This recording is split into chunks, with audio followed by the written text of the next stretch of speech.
मित्रों नमस्कार। आइए शुरू करते हैं आधुनिक भारत के इतिहास, जो कि एक नोट्स के रूप में है। बिपिन चंद्र इन बिपिन चंद्रा के पुस्तक का संपूर्ण नोट्स इसमें समाहित किया गया है, जिसको दो तीन पार्टों में हम समाप्त कर देंगे। तो आइए प्रारंभ करते हैं इस बिपिन चंद्रा के नोट को, जो इन्होंने अपनी पुस्तक में लिखा है, जिसको आधुनिक भारत के इतिहास के अध्ययन के लिए बहुत महत्वपूर्ण पुस्तक मानी जाती है। तो उसी का नोट्स आज हम आपको प्रोवाइड करते हैं। तो आइए शुरू करते हैं।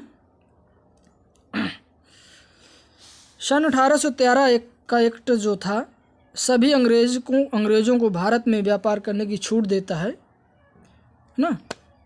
नहीं, सन 1813 का जो एक्ट था, ये सभी व्यापारियों को, अंग्रेज़ों को भारत में व्यापार करने की छूट देता है। पॉइंट वाइज है बिल्कुल। नेक्स्ट है हमारा उपन्यास रॉबिन्सन क्रूसो का लेखक डेनियन डिफो है। और डेनियन डिफो ने ही कहा था कि क्या कहा था? डेनियन डिफो ने ही कहा था कि भारतीय वस्त्र हमारे शयनागारों में भी प्रवेश कर चुके हैं। क्योंकि भारत का वस्त्र व्यापार बहुत बड़ा था, इस वजह से डेनियन डिफो जो था, उन्होंने कहा कि भारतीय वस्त्र हमारे शयनागारों में प्रवेश कर सके, जो अंग्रेज़ों के हित के लिए कहता है। नेक्स्ट पॉइंट, एक अंग्रेज़ महिला थी जिसने भारतीय रुमाल को खरीद लिया था, जबकि भारतीय वस्त्रों पर प्रतिबंध लगा हुआ था। इस महिला पर इसलिए प्रतिबंध लगा दिया गया 200 रुपये का, 200 पाउंड का, कि इसने जो भारतीय वस्त्र खरीदा था, इस वजह से इसको दंडित किया गया था। ठीक है, ये 200 पाउंड का दंड दिया गया था अंग्रेज़ों के द्वारा। नेक्स्ट पॉइंट की बात करते हैं तो ब्रिटिश व्यापारिक जो नीति थी, बेईमानी का वर्णन, यानी अंग्रेज़ों की जो व्यापारिक नीतियाँ थी, उसकी बेईमानी का वर्णन किस महोदय ने किया है? तो कौन है? ये हैं अपने, ठीक है, ये H.H. विल्सन महोदय हैं। ठीक है, इन्होंने अंग्रेज़ों की व्यापारिक नीति का वर्णन, जो बेईमानी की नीति थी, उसका वर्णन किया है H.H. विल्सन महोदय ने। ठीक है, चलिए आगे बढ़ते हैं।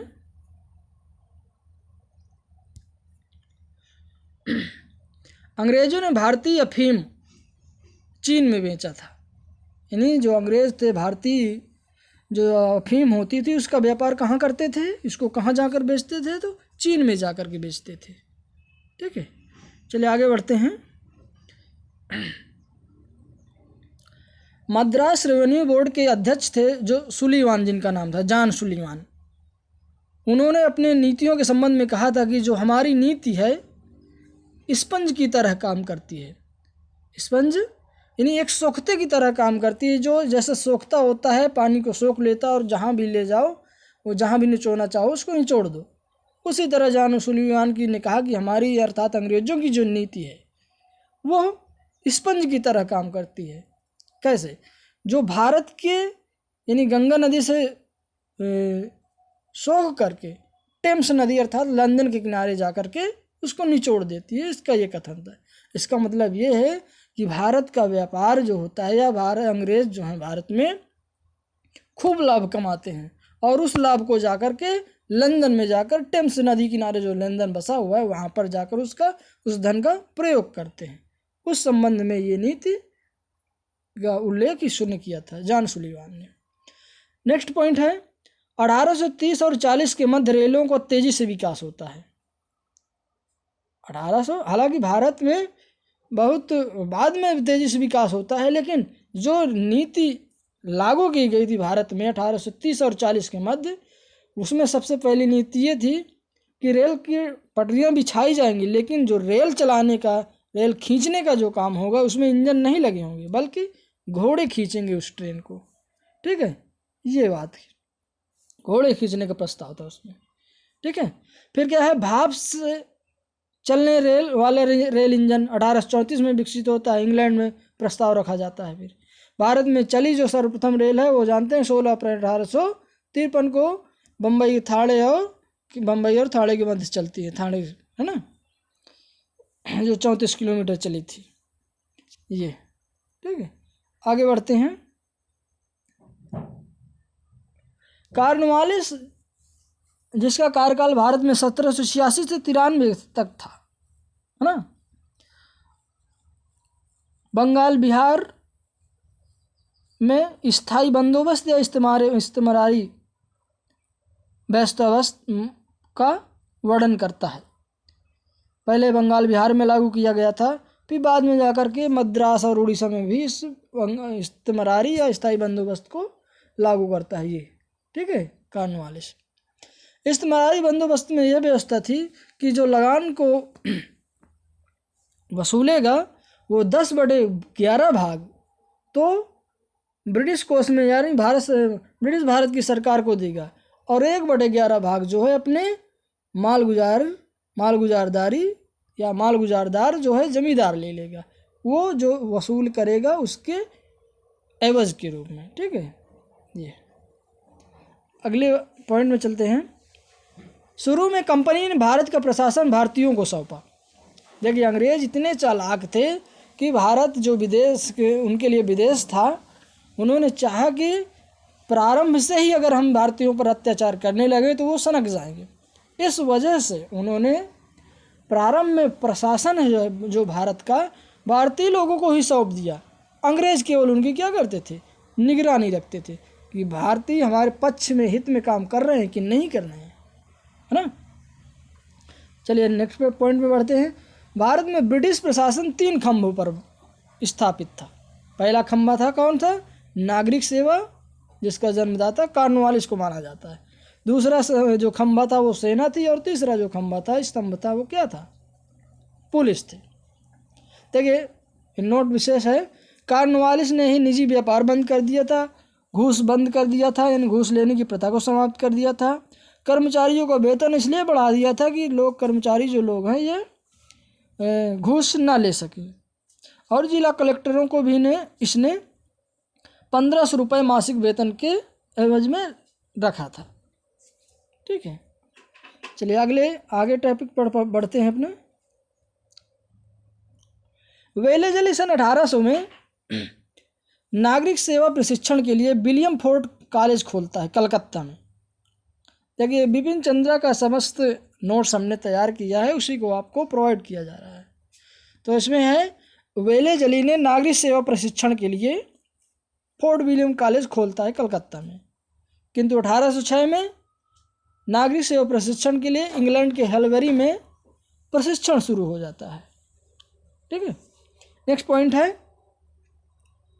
ये हेलबरी में प्रशिक्षण 1806 में शुरू हो जाता है, और खोला यहाँ कलकत्ता में था 1806 में।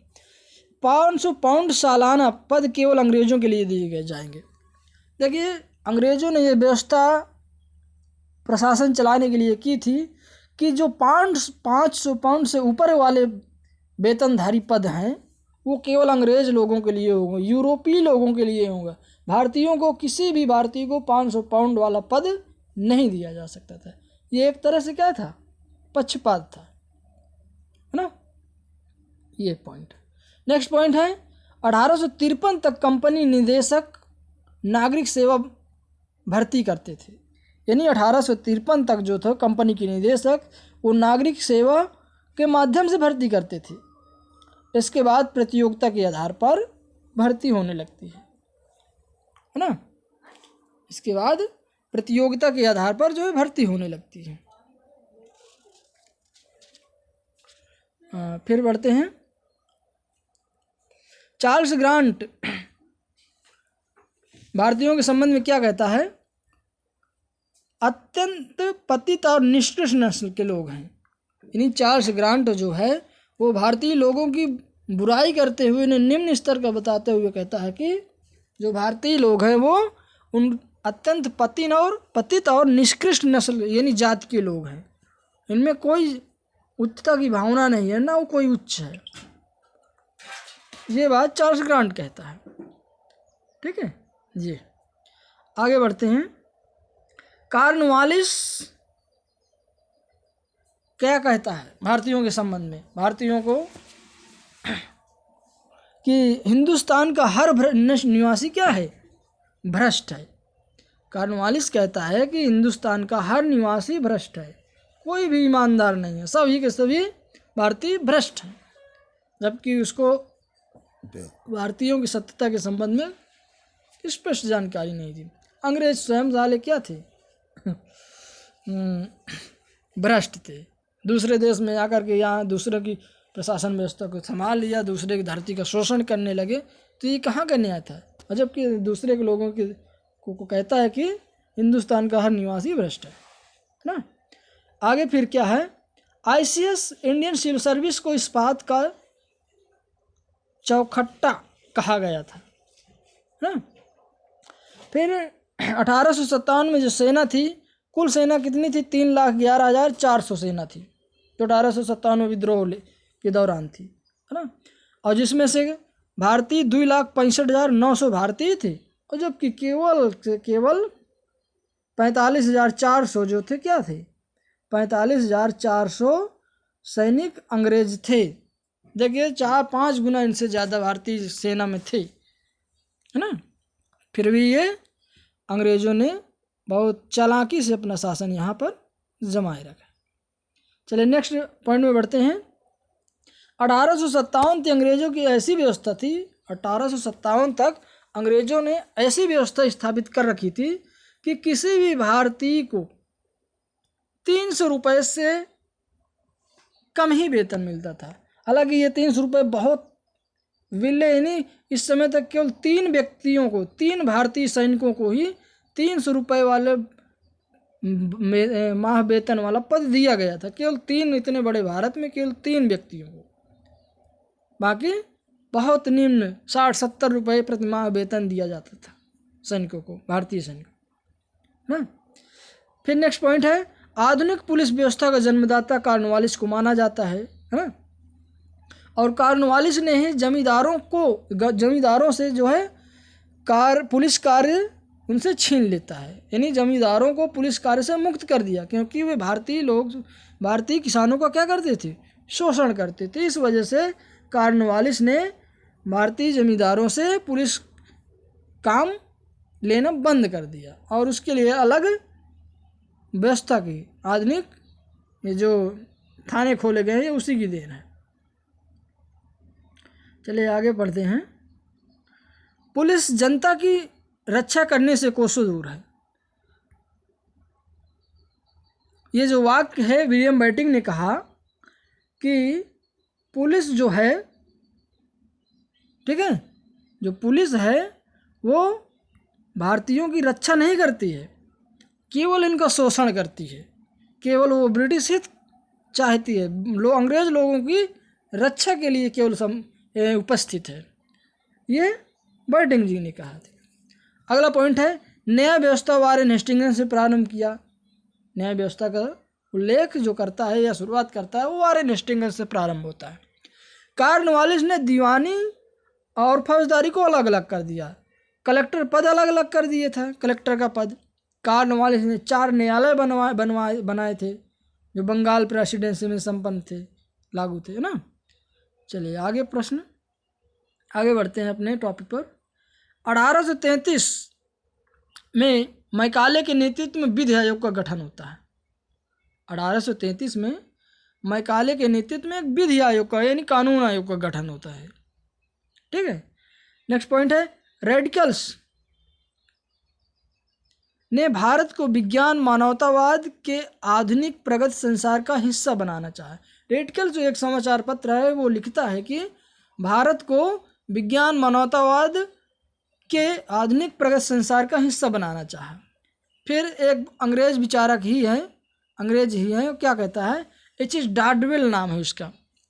H.H. डार्डविल ने कहा कि अपने देवताओं और बाइबिल पर संदेह प्रकट किया है।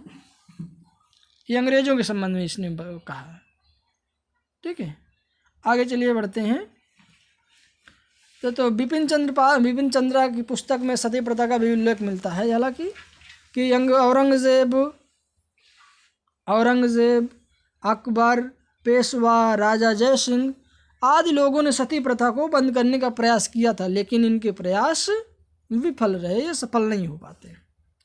वारेन हेस्टिंग्स 1781 में कलकत्ता कॉलेज की स्थापना करता है और उसी परिप्रेक्ष्य में 10 वर्षों बाद 1791 में बनारस में जोनाथन डंकन ने संस्कृत कॉलेज की स्थापना की, जिसमें भारतीय संस्कृत का अध्ययन कराया जाता था। अब देखिए ये नोट्स है, विशेष नोट है, भारत में 1857 तक कलकत्ता, बम्बई, मद्रास में मेडिकल कॉलेज थे, बाकी कहीं नहीं थे। 1854 में शिक्षा का निस्पंदन सिद्धांत आता है। निस्पंदन सिद्धांत था क्या, इसका मतलब क्या था? तो इसका अर्थ था कि भारत के उच्च वर्गों को शिक्षा प्रदान की जाए और फिर वही उच्च वर्ग के शिक्षित लोग ही अपने भारतीय समाज को शिक्षित करने का इक्का दुक्का काम करते रहेंगे। यही था निस्पंदन सिद्धांत शिक्षा का, ठीक है, जो आकलैंड के समय में ये प्रचलित हुआ था। नेक्स्ट पॉइंट है, कंपनी ने वैज्ञानिक तकनीकी शिक्षा की उपेक्षा की थी। जो अंग्रेज कंपनी थी, ईस्ट इंडिया कंपनी थी, उसने वैज्ञानिक तकनीकी विकास की शिक्षा के लिए कोई व्यवस्था नहीं की थी। चलिए आगे बढ़ते हैं। राजा राम मोहन राय प्राच्य एवं पाश्चात्य शिक्षा चिंतन के मिले जुले प्रतिनिधि थे। कहने का मतलब ये है कि राजा राम मोहन राय जो चाहते थे वो प्राच्य शिक्षा का भी समर्थन करते थे और पाश्चात्य शिक्षा का भी समर्थन करते थे। कैसे? देखिए, उनका मानना ये था कि जो भी अच्छे अच्छे पॉइंट हैं, पाश्चात्य शिक्षा हो चाहे प्राच्य शिक्षा हो, उनके अच्छे अच्छे विचारों को हमें स्वीकार करना चाहिए। इसी वजह से राजा राम मोहन राय को है जो कहा जाता है कि वे प्राच्य और पाश्चात्य शिक्षा के मिले जुले प्रतिनिधि थे, ठीक है। अब प्राच्य शिक्षा क्या है और पाश्चात्य शिक्षा क्या है? जिस शिक्षा का अध्ययन भारतीय भाषाओं में किया जाता था, संस्कृत है, उर्दू है, फारसी है, ऐसी शिक्षा को प्राच्य शिक्षा कहा जाता था। और जिस शिक्षा का शिक्षण कार्य अंग्रेजी, फ्रांसीसी, रूसियन आदि भाषाओं में किया जाता था, उस शिक्षा को पाश्चात्य शिक्षा कहा जाता था, ठीक है। आगे बढ़ते हैं। नेक्स्ट पॉइंट है अपना, बाइबिल अध्ययन के लिए यानी राजा राम मोहन राय ने बाइबिल का अध्ययन करने के लिए ग्रीक भाषा सीखी थी, हिब्रू भाषा सीखी थी और ये आदि आदि भाषाएं सीखी थी। हालांकि इसके अंग्रेजी, संस्कृत ये सभी भाषाएं जानते थे, लेकिन बाइबिल के अध्ययन के लिए उन्होंने विशेष रूप से केवल ये ग्रीक और हिब्रू भाषाओं का भी अध्ययन किया था। नेक्स्ट पॉइंट है फिर अपना 1809, गिफ्ट टू मोनोथेसिस्ट, एकेश्वरवादियों का उपहार नामक पुस्तक इन्होंने लिखी है ना। एकेश्वरवादियों का उपहार नामक पुस्तक 1809 में राजा राम मोहन राय लिखी। अगला पॉइंट है हमारा, सन 1815 में राजा राम मोहन राय ने ही आत्मीय सभा की स्थापना की थी, जो बाद में चलकर यही आत्मीय सभा ही क्या राजा राम मोहन राय या ब्रह्म समाज के नाम से प्रचलित हो जाती है। सन 1820 में प्रीटेस ऑफ जीसस नामक इन्होंने पत्र एक रचना की थी ना। देखिए, राजा राम मोहन राय जो थे वे आधुनिकता के प्रचारक थे या समाज सुधारक थे, लेकिन रूढ़िवादियों के समर्थक नहीं थे, बल्कि उनको सामना प्रत्यक्ष रूप से जाकर करते थे। इसी वजह से राजा राम मोहन राय की माँ तक ने उनका विरोध किया था। उनकी माँ ने राजा राम मोहन राय को कहा, तुम विधर्मी हो, जाति से तुम्हें बहिष्कृत कर दिया जाएगा और हम तुम्हारा बहिष्कार भी करते हैं। ये राजा राम मोहन राय की माँ ने स्वयं कहा था। नेक्स्ट पॉइंट है अपना, डच डेविड हेयर थे जो 1870 में हिंदू कॉलेज कलकत्ता में स्थापित करते हैं। हालांकि इनका सहयोग राजा राम मोहन राय ने किया था। हिंदू कॉलेज स्थापना का में सहयोग राजा राम मोहन राय ने भी किया था, डेविड हेयर का। और ये 1809 में भारत में कलकत्ता में एक घड़ी विक्रेता के रूप में आए थे। चलिए नेक्स्ट प्रश्न पॉइंट है अपना, 1825 में वेदांत कॉलेज की स्थापना भी डेविड हेयर ने की थी। अगले बात पॉइंट फिर पढ़ते हैं, राजा राम मोहन राय की मदद शिक्षा में डेविड हेयर प्लस अलेक्जेंडर डफ ने भी की थी। देखिए, अंग्रेज अलेक्जेंडर डफ जो थे ब्रिटिश था, लेकिन वो भी सुधारवादी विचारक था, वो भी चाहता था कि सुधार हो। तो इस वजह से राजा राम मोहन राय की जो है मदद अलेक्जेंडर डफ और डेविड हेयर, इन दोनों व्यक्तियों ने की थी। डेविड हेयर डच थे और अलेक्जेंडर डफ थे जो ईसाई था। इसके साथ अन्य सहयोगियों में द्वारकानाथ टैगोर का नाम आता है, प्रसन्न कुमार ठाकुर का नाम आता है और चंद्रशेखर देव का नाम आता है। चलिए नेक्स्ट पॉइंट है, ब्रह्म सभा के प्रथम मंत्री जो थे ताराचंद चक्रवर्ती थे। जो ब्रह्म सभा थी उसके प्रथम मंत्री जो थे ताराचंद चक्रवर्ती थे। ये बिपिन चंद्रा का नोट्स है, उसी के पुस्तक के बनाया द्वारा नोट्स है, तो इसका अध्ययन करते हैं। फिर डेरोजियो, हेनरी विवियन डेरोजियो जो थे, इनका जन्म 1809 में बंगाल 1809 में होता है। इन्होंने यंग बंगाल की स्थापना की थी और 22 साल में ही ये हैजे से मर जाते हैं। तो इनका बहुत संक्षिप्त जीवन काल होता है, लेकिन इस संक्षिप्त जीवन काल में ही बहुत अच्छा कार्य इन्होंने करके दिखाया। सन 1826 से 31 में कलकत्ता में इन्होंने शिक्षण का इतिहास विषय के शिक्षण के रूप में भी काम किया था। ठीक है, आगे चलते हैं। आधुनिक भारत का प्रथम राष्ट्रवादी कवि भी हेनरी विवियन डेरोजियो को कहा जाता है। यानी आधुनिक भारत का प्रथम राष्ट्रवादी कवि भी इन्हीं को कहा जाता है। नेक्स्ट पॉइंट है अपना, सुरेंद्र नाथ बनर्जी जो थे, डेरोजियो के अनुयायियों को बंगाल में आधुनिक सभ्यता के अग्रदूत और हमारी जाति के पिता का नाम दिया। यानी सुरेंद्र नाथ बनर्जी ने डेरोजियो के संबंध में कहा कि डेरोजियो साहब जो थे वे बंगाल में आधुनिक सभ्यता के अग्रदूत थे और हमारी जाति के पिता थे। ठीक है, आगे बढ़ते हैं। नेक्स्ट पॉइंट है, अब देखिए ईश्वरचंद विद्यासागर का नाम सब जानते होंगे, सुने होंगे।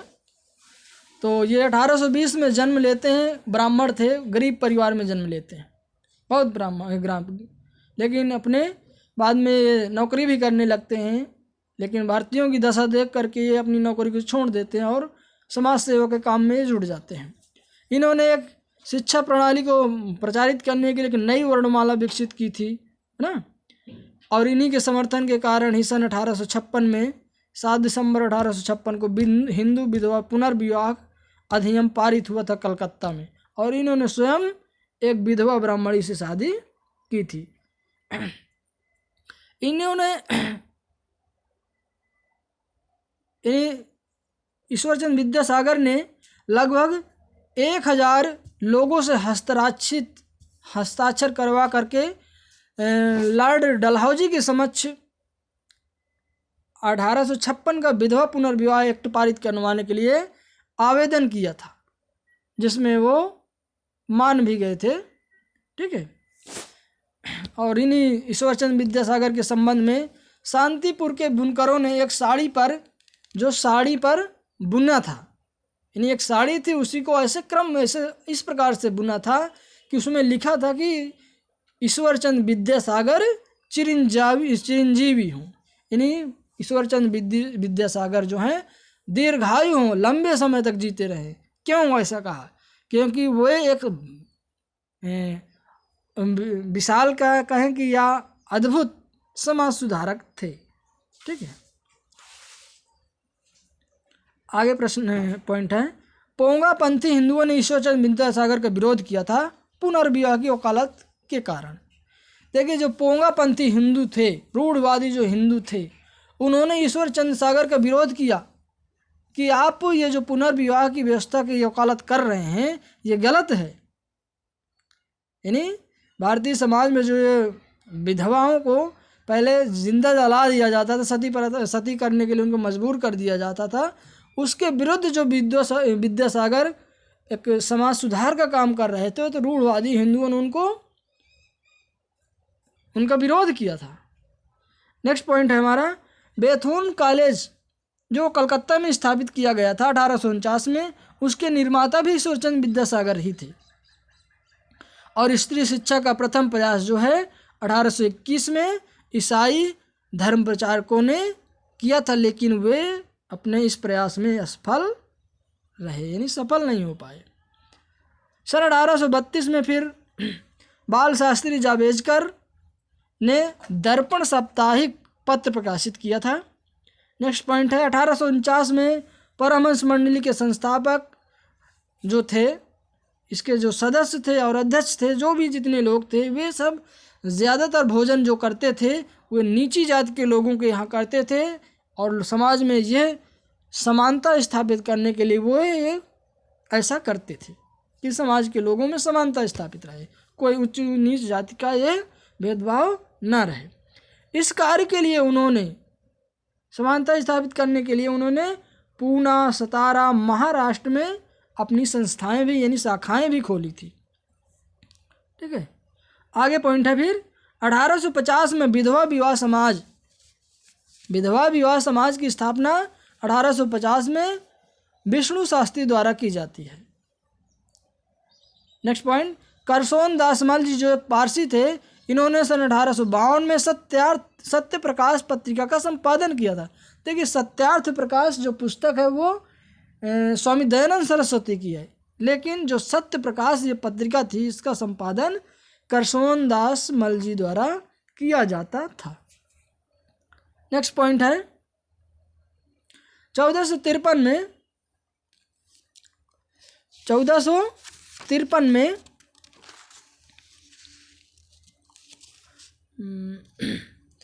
तुर्की ने कुस्तुनतुनिया एशिया माइनर जीता।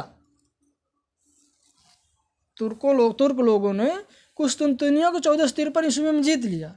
जब कुस्तुनतुनिया पर अधिकार कर लिया तुर्क लोगों ने, तो जो भारत का व्यापार पूर्व और पश्चिम के देशों से होता था, वो व्यापार का जो मार्ग था पूर्व पश्चिम का, वो बंद हो जाता है।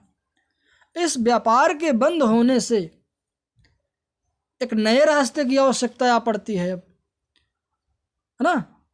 जब एक नए रास्ते की आवश्यकता आ पड़ती है तो व्यापारिक मार्ग ढूंढने के चक्कर में ही स्पेन के कोलंबस ने 1494 में अपने देश से निकलता है और वह अमेरिका को खोज लेता है। जाकर के निकला था खोजने भारत को कि मैं भारत देश को खोजूंगा। हालांकि भारत कोई गुम नहीं हुआ था जो खोजेगा, वो था, लेकिन वो अनजान था। उस समय इतना ग्लोबल वार्मिंग या कहें कि ग्लोबलाइजेशन नहीं था कि वो नक्शे में दिखाया गया रहा हो। इस वजह से वो स्पेन से निकला 1494 में, भारत खोजना चाहता था लेकिन खोज कर लेता है अमेरिका की। फिर बाद में 1498 में वास्को डी गामा जो पुर्तगाली नागरिक था वो आता है और भारत के दक्षिणी समुद्री तट कोचीन में अपना जहाजी बेड़ा रोकता है ना। ये चलिए आगे बढ़ते हैं। पुर्तगालियों ने आरंभ से ही व्यापार में सैनिक शक्ति का सहारा लिया। जो पुर्तगाली लोग थे वे आरंभ से ही यानी शुरुआत से ही अपने व्यापार को सफल बनाने के लिए सैनिक शक्ति का सहारा लेना उचित समझते थे। सन 1602 में डच ईस्ट इंडिया कंपनी की स्थापना होती है और इसी समय इसी को ये अधिकार दे दिया जाता है कि आप युद्ध भी करो, संधि भी करो और किले बनाने का आपको अधिकार दे दिया जाता है। सन 1658 में पुर्तगाली श्रीलंका को जीत लेते हैं। नेक्स्ट पॉइंट है दक्षिण भारत में अंग्रेज कंपनी सर्वप्रथम मछलीपट्टनम में जो है अपना क्या बनाती है, कारखाना स्थापित करती है। देखिए अंग्रेज़ों ने सबसे पहले सूरत में फैक्ट्री खोलने का काम शुरू किया था 1608 में, लेकिन वहाँ पर अंग्रेज जहांगीर द्वारा रोक दिया जाता है और फिर यह मछलीपट्टनम में बनाने चले जाते हैं और वहाँ पर इन्होंने सबसे पहले अपनी संपूर्ण व्यापारिक कोठी का निर्माण किया। तो इसलिए वजह से कहा जाता है कि काम शुरू तो किया था वहाँ 1608 में सूरत बनाने के, लेकिन जो पूरी हुई कोठी कंपनी उनकी अंग्रेजों की पहले वो मछलीपट्टनम थी। ठीक है, नेक्स्ट पॉइंट पर ध्यान देते हैं। बांडीवास युद्ध जो 22 जनवरी 1760 को हुआ था, यह युद्ध जो था व्यापारिक गतिविधियों को लेकर ही हुआ था, जिसमें फ्रांसीसी हार गए थे और अंग्रेज जीत गए थे। और इसी के बाद बांडीवास के युद्ध के बाद फ्रांसीसियों का पतन होना शुरू हो जाता है। नेक्स्ट पॉइंट है सिराजुद्दौला यूरोपीय लोग व्यापारी बनकर ही रहे। सिराजुद्दौला का कहना था कि जो यूरोपीय लोग हैं वो क्या रहे, अंग्रेज व्यापारी ही बनकर रहे, केवल व्यापार करने आए हैं तो वो केवल व्यापार करें, यहाँ राजनीति ना करें, उसका कहना ये था। लेकिन इसी समय देखिए फ्रांसीसियों ने और अंग्रेजों ने, दोनों लोगों ने अपनी अपनी कोठी निर्माण का काम, किला बनाने का काम किया था। तो फ्रांसीसी तो मान गए थे लेकिन अंग्रेज़ नहीं माने थे। जबकि बंगाल में उस समय बंगाल का जो नवाब था वो सिराजुद्दौला था, तो उसका शासन था। इस वजह से वो कहता था कि अंग्रेज़ जो आए हैं केवल व्यापार करने आए हैं, यूरोप के लोग, तो व्यापार करें, उन्हें किसी प्रकार की डरने की ज़रूरत नहीं है क्योंकि ये मेरी संरक्षण में है। तो फ्रांसीसी तो मान गए थे लेकिन अंग्रेज़ नहीं माने थे। अब देखिए बंगाल में ही इसी समय लॉर्ड क्लाइव के माध्यम से एक षड्यंत्र रचा जाता है जिसमें सिराजुद्दौला की हार होती है प्लासी के युद्ध में, जिसमें लॉर्ड क्लाइव की ओर से जगह सेठ बैंकर जो था बंगाल का, मानिक चंद अधिकारी जो कलकत्ता का टकसाल अधिकारी था, अमी चंद जो व्यापारी था, और खादिम खान नवाब की सेना का एक बहुत बड़ा भाग का सेनापति था। ये लोग क्लाइव के साथ मिल करके अपने नवाब के विरुद्ध युद्ध में क्लाइव का साथ देते हैं। और इस प्रकार से 23 जून 1757 को प्लासी के युद्ध में अंग्रेज लॉर्ड क्लाइव ने सिराजुद्दौला को पराजित करके मार डाला। ठीक है, चलिए आगे बढ़ते हैं। प्लासी अभी बताए ना, प्लासी 23 जून 1757 को। प्लासी का युद्ध जो 23 जून 1757 को हुआ था, अंग्रेज सैनिक इसमें केवल देखिए 29 मारे गए थे। अंग्रेज तो जो ब्रिटिश सैनिक थे वो अंग्रेज 29 केवल मारे थे, लेकिन भारतीय 500 मारे थे। इस युद्ध में पराजय का कई कारण थे सिराजुद्दौला के। एक तो वो हठी था, दूसरे भारतीय लोग ही अंग्रेजों की सहायता कर रहे थे, तीसरे ये थे कि वो जो प्लासी के युद्ध में सिराजुद्दौला के जो सैनिक थे वो नवनियुक्त थे, है ना, इस वजह से उन्हें युद्ध का अनुभव नहीं था। तीसरी बात और कहें पॉइंट में रखें तो भारतीयों के पास छोटी छोटी वही तलवारें होती थी, जबकि अंग्रेजों के पास बंदूक होती थी और वो दूर से ही मार देते थे, टाँ दे, और भारतीय पलट जाते थे। जबकि तलवार जो होती है छोटी सी, वो पास से युद्ध करने के लिए पर्याप्त होती है ना। तो इस वजह से भारतीयों के पराजित होने के, यानी सिराजुद्दौला के पराजित होने के कई कारण थे। हालांकि भारतीयों ने अगर साथ ना दिया होता तो क्लाइव को जीतना इतना आसान ना होता। इसी प्लासी के युद्ध के संबंध में लॉर्ड क्लाइव उसने नवीन चंद्र सेन ने कहा है कि भारत के लिए जो शाश्वत दुख की रात है अब शुरू हो चुकी है। यानी प्लासी के युद्ध में जैसे ही बंगाल के नवाब सिराजुद्दौला का अंत होता है तो वहीं से अंग्रेजों की सत्ता का स्थापना का क्रम शुरू हो जाता है, जो 1764 ईस्वी के बक्सर के युद्ध में जब मीर कासिम पराजित होता है, मुगल बादशाह शाह आलम द्वितीय पराजित होता है, अवध का नवाब सिराजुद्दौला परास्त होता है। जब ये तीनों शक्तियां हार जाती हैं तो वहाँ पर से अंग्रेजों की स्थापना व्यक्तिगत रूप से हो जाती है। ठीक है, तो प्लासी के युद्ध के संबंध में, यानी प्लासी की हार के संबंध में ही नवीन चंद्र सेन ने अपना ये प्रसिद्ध वक्तव्य दिया कि जो भारत के लिए है प्लासी की युद्ध की रात, ये काली शाश्वत दुख की रात शुरू हो गई है। चलिए आगे पॉइंट है हमारा, कर्नल माल्सन इसी संबंध में कहता है। इसी समय देखिए प्लासी का युद्ध जब सिराजुद्दौला हार जाता है और मीर जाफर को नवाब बंगाल का बनाया जाता है ना, जो मीर जाफर सिराजुद्दौला का सेनापति था, उसी के षड्यंत्र के माध्यम से क्लाइव ने मिलकर के उसको हरवाया था। और क्लाइव को अपने वादे के अनुसार मीर जाफर को बंगाल का नवाब बनाना चाहा। तो इसी संबंध में इतना इसको अंग्रेजों ने परेशान किया मीर जाफर को कि उसने स्वयं चल करके भी आगे 1760 में इस्तीफा दे दिया और अपने दामाद मीर कासिम के पक्ष में सिंहासन त्याग दिया। तो इसी समय अंग्रेजों ने जब मन चाहा, जितना धन चाहा, मीर जाफर से वसूल किया। और मीर जाफर की मजबूरी थी क्योंकि अंग्रेजों ने ही उसको नवाब बनाने में मदद की थी। तो इसी संबंध में कर्नल माल्सन का ये जो वक्तव्य है, उसने कहा कि जितना लूट सको लूटो, और मीर जाफर मीर जाफर को एक सोने के बोरे के थैले के रूप में प्रयोग करो, यानी जब चाहो उसमें हाथ डालो सोने के थैले में तो कुछ ना कुछ निकल आएगा। तो अंग्रेजों की यही नीति थी। इसी संबंध में कर्नल मार्शल ने ये वक्तव्य अपना दिया था। ठीक है, चलिए आगे बढ़ते हैं। अक्टूबर 1760 में मीर जाफर ने अपने दामाद मीर कासिम को गद्दी त्याग दी। बताया ना अभी कि जब मीर जाफर बहुत परेशान हो गया अंग्रेजों के हस्तक्षेप के कारण, तो अपने दामाद के पक्ष में गद्दी त्याग देता है और अपना राज्य से एक तरफा विराम ले लेता है। इस समय अंग्रेजों की नीति के संबंध में, अंग्रेजों की बेईमानी भ्रष्टाचार के संबंध में पर्सिवल स्पीयर जो है, इन्होंने लिखा है कि अंग्रेजों की इस समय जो नीति थी बंगाल में, उसके संबंध में लिखा कि खुली एवं निर्लज्जतापूर्ण लूटपाट का युग था। बंगाल का इस समय का जो शासन चक्र था अंग्रेजों द्वारा स्थापित किया गया, वह पूरी तरह से निर्लज्जतापूर्ण लूटा जा रहा था, या निर्लज्जतापूर्ण व्यवस्था थी। अब फिर जब 1760 में त्याग दिया था मीर जाफर ने त्यागद्दी और कासिम को बना दिया था अपना उत्तराधिकारी, तो वो कुछ दिन तो सहता रहा, लेकिन बाद में उसने अपनी राजधानी को मुंगेर स्थापित कर लिया और वहाँ तोड़दार खाने का बंदूक का एक कारखाना स्थापित कर लिया। और जितने भी षड्यंत्र में मीर जाफर के सिराजुद्दौला के षड्यंत्र में शामिल हुए थे, उन सभी को इसने एक एक करके सबको मरवा देना चाहा। तो अंग्रेज इस व्यवस्था से चकित भौचक्के हो गए और उन्होंने सोचा कि अगर ये व्यवस्था स्थापित कर लिया मीर कासिम ने, तो इससे तो हमें बंगाल से हाथ धोना पड़ेगा।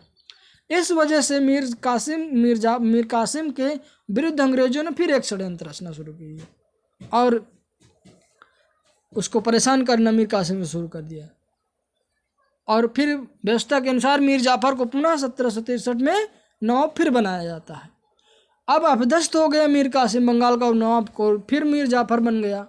मीर कासिम फिर इधर उधर मारे भटकने लगे और अब इसने अंग्रेजों से बदला लेने की सोचा, जिसके लिए उसने एक त्रिगुट का निर्माण किया। त्रिगुट में कौन कौन से थे? भारत का मुगल बादशाह शाह आलम द्वितीय, अपना स्वयं खुद और एक अवध का नवाब शुजाउद्दौला, ये 3 लोगों का त्रिगुट बनाया, जिन्होंने मिल करके अंग्रेजों की शक्ति का सामना करने का निश्चय किया। लेकिन 1764 में 22 अक्टूबर 1764 के हुए बक्सर के युद्ध में ये तीनों शक्तियां हार जाती हैं। हेक्टर मुंडो जो था इस समय वो सेनापति था, ये अंग्रेजों का नेतृत्व कर रहा था। तो इस प्रकार से ये तीनों शक्तियां जब हार जाती हैं तो फिर आ जाता है लॉर्ड क्लाइव, फिर आ जाता है। उसने अक्टूबर में आकर के फिर अगस्त या अक्टूबर में आकर के उसने नवाब के 2 संधियां करता है, अवध के नवाब शुजाउद्दौला से और शाह आलम द्वितीय से, ये 2 संधियां करता है। ठीक है, चलिए आगे पॉइंट है हमारा ये है, मुगल बादशाह आलम द्वितीय 6 वर्ष इलाहाबाद किले में अंग्रेजों का कैदी रहा। देखिए इसी समय पर जो शाह आलम द्वितीय थे वो अंग्रेजों को संरक्षण में आ गए थे, क्योंकि अब भारत में कोई भी ऐसी मदद करने वाली शक्ति नहीं थी जो मुगल बादशाह शाह आलम द्वितीय की मदद कर सके। लेकिन 1771 में एक ऐसा दौर भी आता है, उस समय माधवराव जो पेशवा थे, उन्हीं का एक मंत्री था जो महादजी सिंधिया नाम से जाना जाता था, जो उस समय बहुत ही अपना राजनीतिक निपुण था। उसने महादजी सिंधिया ने 1771 में इस मुगल बादशाह शाह आलम द्वितीय को अंग्रेजों के संरक्षण से निकाल करके दिल्ली के तख्त पर एक बार फिर बैठाता है। ठीक है, दिल्ली के तख्त पर या सिंहासन पर एक बार शाह आलम द्वितीय को फिर बैठाता है। ठीक है, तो इस समय अब वो मराठों का क्या हो गया, संरक्षण प्राप्त मुगल बादशाह हो गया।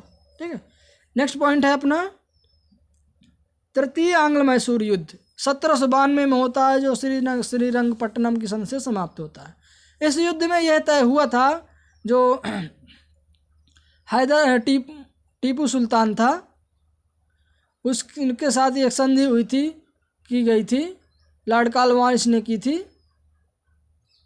कि 330 करोड़ रुपए आप देंगे जब तक नहीं, तब तक हम आपके 2 पुत्रों को, अब्दुल और फतह को बंदी बनाए रखेंगे, गिरवी के रूप में वे हमारे पास बंदी रहेंगे। ठीक है। मैसूर ने सहायक संधि कभी स्वीकार नहीं की। मैसूर एक ऐसा राज्य था जो कभी भी सहायक संधि स्वीकार नहीं किया था। देखिए, आयोग में ये प्रश्न पूछा गया था और कभी कभी किताब में मिलता है कि ये नहीं किया था, लेकिन इसको कहीं कहीं उल्लिखित कर दिया जाता है कि इसने सहायक संधि की थी, है ना। तो ये प्रश्न विरोधाभास का होता है। टीपू सुल्तान ने कहा था कि योद्धा की तरह मर जाना उचित है। ये टीपू सुल्तान का वक्तव्य था, कहना था कि योद्धा की तरह मर जाना उचित है, लेकिन एक भेड़ की तरह लंबी जीवन जीना दुष्कर है। ठीक है।